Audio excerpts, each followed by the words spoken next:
2024 में लोकसभा चुनाव होना है, 2025 में बिहार विधानसभा चुनाव होना है। इसके लिए तमाम दलों की तैयारी के साथ ही मंथन भी शुरू हो गया है।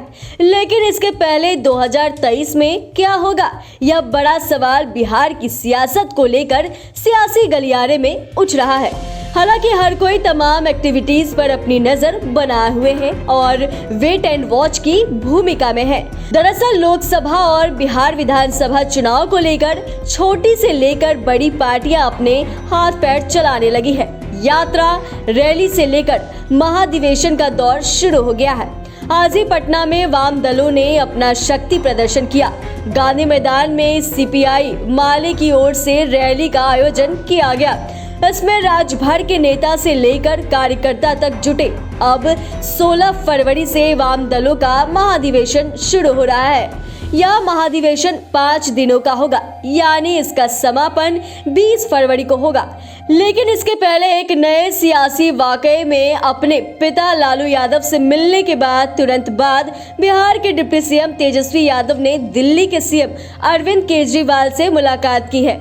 अरविंद केजरीवाल से तेजस्वी यादव की मुलाकात को पॉलिटिकल एक्सपर्ट महागठबंधन की ओर से विपक्षी एकजुटता का मॉक ड्रिल माना जा रहा है और कहा जा रहा है कि RJD supremo Lalu Yadav Singapore से आ गए हैं और उन्होंने अपने एक्शन प्लान पर काम करना शुरू कर दिया है। लालू यादव के साथ तेजस्वी यादव की जो तस्वीर जारी हुई है उसमें आरजेडी सुप्रीमो एकदम टाइट दिख रहे हैं। तेजस्वी के चेहरे पर भी रौनक दिख रही है। पॉलिटिकल एक्सपर्ट की माने तो सियासी गलियारे में यह चर्चा काफी तेज है कि लालू यादव ने अपने बेटे तेजस्वी यादव को सियासी मंत्र देना शुरू कर दिया है और 2024 में होने वाले लोकसभा चुनाव के पहले 2023 में ही कोई बड़ा खेला हो जाएगा। कहा तो यह भी जा रहा है कि तेजस्वी यादव को सीएम बनाने के लिए लालू यादव ने अपना पूरा प्लान तैयार कर लिया है और नीतीश कुमार के लिए उन्होंने फिर से बैटिंग भी शुरू कर दी है और इसी का एक बड़ा कदम अरविंद केजरीवाल से तेजस्वी यादव की मुलाकात को देखा जा रहा है। पॉलिटिकल एक्सपर्ट की माने तो जब तक नीतीश कुमार के लिए पीएम उम्मीदवार का रास्ता साफ नहीं होगा तब तक तेजस्वी यादव के लिए सीएम की कुर्सी क्लियर नहीं होगी और यह तभी संभव है जब वे खुद इसकी कमान नहीं पकड़े। अब आपको थोड़ा फ्लैशबैक में लिए चलते हैं। यह तो आपको पता ही है कि पिछले साल 9 अगस्त को बिहार में सत्ता ने पलटी मारी थी। नीतीश कुमार महागठबंधन के सीएम हो गए। इसके साथ ही सितंबर के पहले सप्ताह में नीतीश कुमार बीजेपी विरोधी नेताओं से मिलने के लिए दिल्ली की यात्रा पर निकले पड़े थे। अब वे अरविंद केजरीवाल से लेकर कई बड़े नेताओं से मिले थे। हरियाणा में आयोजित रैली में तो नीतीश कुमार के साथ ही तेजस्वी यादव भी शामिल हुए थे। इसके बाद लालू यादव और नीतीश कुमार एक साथ बैटिंग करने के लिए निकल पड़े थे। वे दोनों सोनिया गांधी से भी दिल्ली में मिले थे, लेकिन वहां बहुत अधिक बात नहीं बनी थी।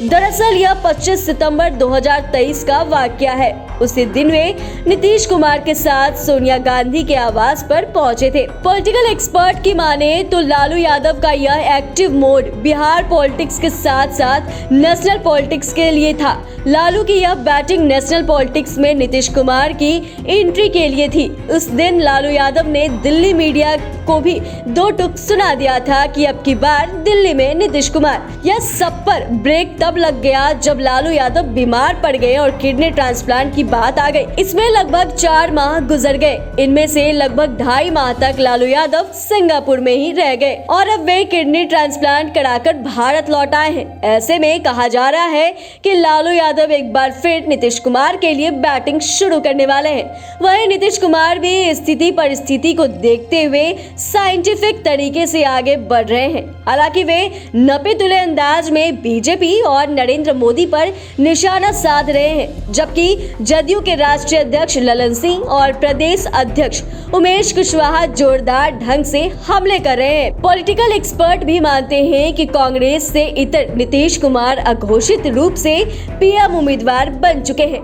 भले ही वे कहते रहे हैं कि वह पीएम पद के लिए उम्मीदवार नहीं है, लेकिन लेकिन उनकी सधी हुई सियासी चाल ने ही उन्हें नरेंद्र मोदी के समकक्ष खड़ा कर दिया है। बाकी के काम बीजेपी नेता ही कर रहे हैं, उनका एंटी प्रचार करके। और जिस अंदाज में नीतीश कुमार को लेकर लालू यादव सोनिया गांधी के पास पहुंचे थे, इससे यह भी क्लियर हो गया था कि वे अपने छोटे भाई के लिए मोर्चा संभाल लिए हैं।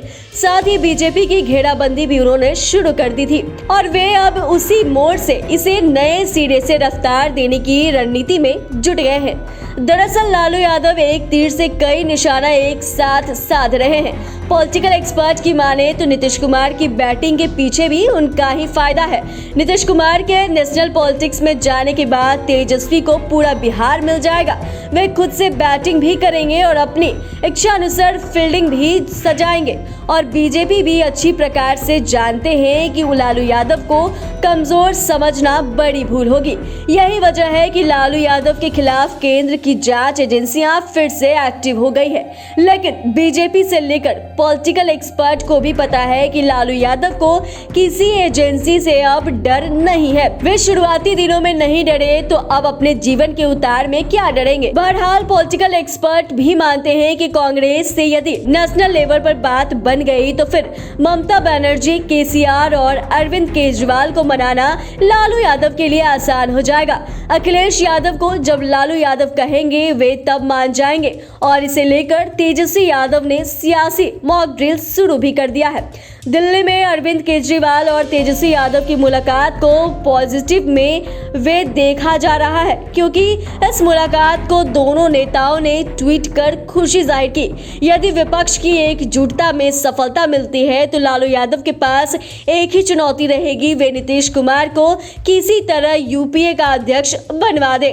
दरअसल वर्तमान में यूपीए अस्तित्व में नहीं है, सब बिखरे पड़े हैं और कांग्रेस भी चाहती है कि इस बार किसी तरह नरेंद्र मोदी को सत्ता से हटाया जाए, बीजेपी को उखाड़ फेंका जाए। आपको याद होगा जब से बिहार में सत्ता परिवर्तन हुआ है और महागठबंधन की सरकार बनी है, तब से नीतीश कुमार कई दफे कह चुके हैं कि यदि विपक्ष एकजुट हो जाए तो 2024 के लोकसभा चुनाव का रिजल्ट देखने लायक होगा।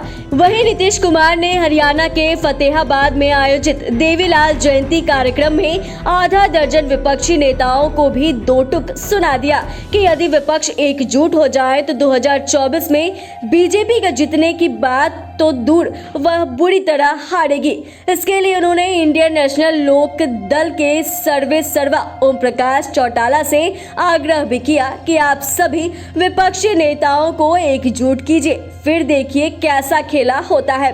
ऐसे में अब पॉलिटिकल एक्सपर्ट से लेकर बीजेपी तक की नजर लालू यादव की अगली सियासी चाल पर लग गई है और यह सियासी चाल की पहली बानगी 25 फरवरी को दिखेगी, जब मंच पर नीतीश कुमार और तेजस्वी यादव मौजूद रहेंगे और वीडियो कॉन्फ्रेंसिंग से लालू यादव लगभग 20 मिनट तक सभा को संबोधित करेंगे। पटना से राजेश ठाकुर की स्पेशल रिपोर्ट।